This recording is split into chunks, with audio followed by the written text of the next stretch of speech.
আপনাদের অনেকের ফোনে হচ্ছে এলএমসি ক্যামেরা ডাউনলোড হচ্ছে না, অনেকের ফোনে ডাউনলোড হলে ইনস্টল হচ্ছে না, এবং অনেকের ফোনে ইনস্টল হওয়ার পরে এলএমসি ক্যামেরা যখন ফটোগ্রাফি করতে যাচ্ছে তখন হচ্ছে গ্রিন হয়ে যাচ্ছে বা লাল হয়ে যাচ্ছে। তো কী কারণে এগুলো প্রবলেম হচ্ছে, তো সেটা হচ্ছে আপনারা অনেকেই বুঝতে পারতেছেন না, ঠিক আছে।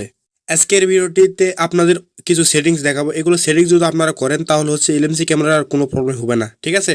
আপনারা অনেকজন কমেন্ট করছেন যে ভাই আমার ফোনে এলএমসি ক্যামেরা সাপোর্ট করতেছে না, এবং আবার অনেকজন কমেন্ট করছেন যে ফটোগ্রাফি করলে গ্রিন বা রেড হয়ে যাচ্ছে। তো আজকের ভিডিওতে এগুলো প্রবলেমের সলিউশন করার চেষ্টা করব, তো আপনারা পুরো ভিডিওটা দেখতে থাকুন। তো চলুন ভিডিওটা শুরু করা যাক। তো ভিডিওটা শুরু করার আগে আপনারা যদি চ্যানেলে কেউ নতুন হয়ে থাকেন তাহলে চ্যানেলটি সাবস্ক্রাইব করবেন, আর ভিডিওটি যদি ভালো লেগে থাকে তাহলে একটা লাইক দিবেন, কমেন্ট করবেন। ফেসবুক পেজ থেকে দেখে থাকলে ফলো করবেন, লাইক দিবেন, কমেন্ট করবেন, আপনার বন্ধু বান্ধবদের শেয়ার করে দিতে ভুলবেন না। তো আপনাদের প্রথম নাম্বার কারণ যেটা হচ্ছে আপনাদের ফোনের অনেকেই হচ্ছে এলএমসি ক্যামেরা ডাউনলোড হয় না।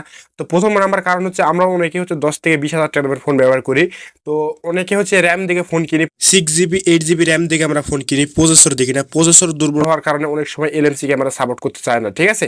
তো এটা হচ্ছে আমারও দোষ না বা ক্যামেরারও দোষ নাই, ঠিক আছে। তো এখন দেখাবো যাদের এলএমসি ক্যামেরা থেকে বের করে দিচ্ছে এবং ফটোগ্রাফি করার সময় হচ্ছে গ্রিন বা রেড হয়ে যাচ্ছে, এটা কি কারণে হয়েছে সেটা আমি মোবাইল স্ক্রিনে আপনাদের দেখাবো। তো চলুন মোবাইল স্ক্রিনে যাওয়া যাক।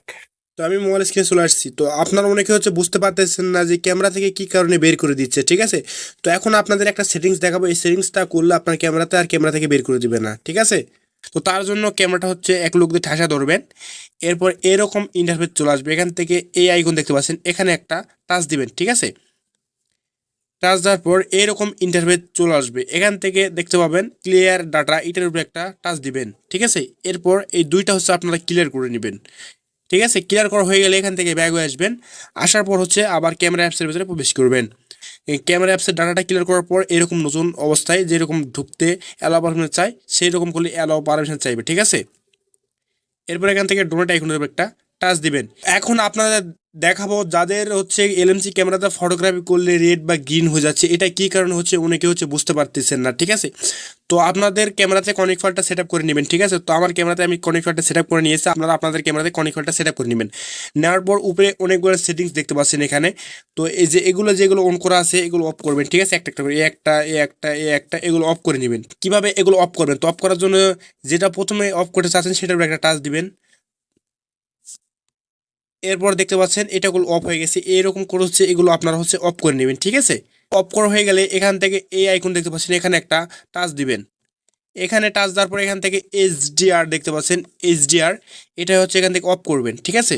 এখান থেকে এইচডিআর অপশনটা অফ করে নেবেন। তো এগুলো সেটিংস অফ করার পরে, ঠিক আছে। তো এখানে একটা সাইডে টাচ দিবেন। তো এগুলো সেটিংস অফ করার পরে আপনি হচ্ছে ফটোগ্রাফি করবেন আপনার ক্যামেরাটা দিয়ে, তাহলে আর হচ্ছে গ্রিন বা রেড প্রবলেমটা আর হবে না, ঠিক আছে। আশা করি এই ভিডিওটি আপনাদের কাছে ভালো লাগছে। ভিডিওটি যদি ভালো লাগে তাহলে একটা লাইক দিবেন, কমেন্ট করবেন এবং আপনার বন্ধু বান্ধবদের শেয়ার করে দিতে ভুলবেন না। ভিডিওর কোনো জায়গার যদি কোনো ধরনের কোনো প্রবলেম হয়ে থাকে বা বুঝতে যদি সমস্যা হয়ে থাকে সেটা নিচে আপনারা কমেন্ট সেকশনে আপনারা কমেন্ট করবেন, ঠিক আছে। সকালে 5 ওয়াক্ত নামাজ পড়বেন, সকলে ভালো থাকবেন, আল্লাহ হাফেজ।